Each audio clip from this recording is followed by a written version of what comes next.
Mr. Chairman, I'm absolutely delighted to be here today. I think this marks a milestone and an opportunity for us to accomplish something important for the people of this country.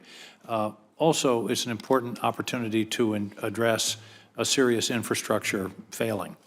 When I was governor of Maine, we used to go to New York to talk about bond ratings, and I used to talk about how little debt we had, and we didn't borrow much money. And one of the analysts stopped me and said, "Governor, if you're not fixing your infrastructure, that's debt.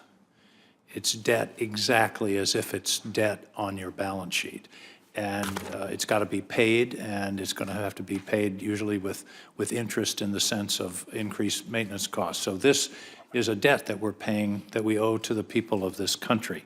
When I left office as governor in 2003, my wife and I and our two children, who were then 12 and 9, took off in a RV for 5.5 months, and we circumnavigated America.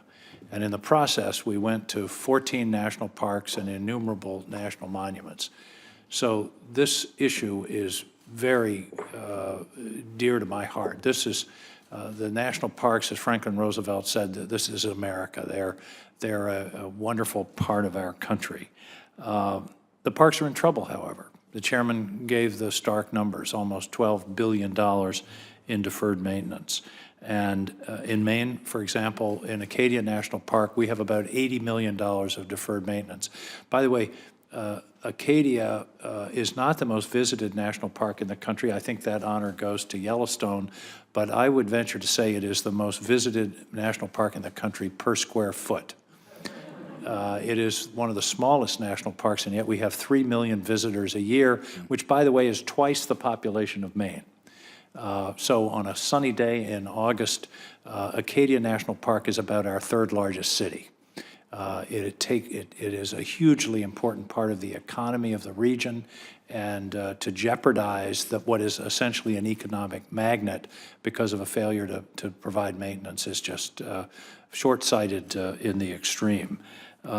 We've got an old maintenance building at Acadia, which if it fails, will probably have to result in the closure of the park for some time.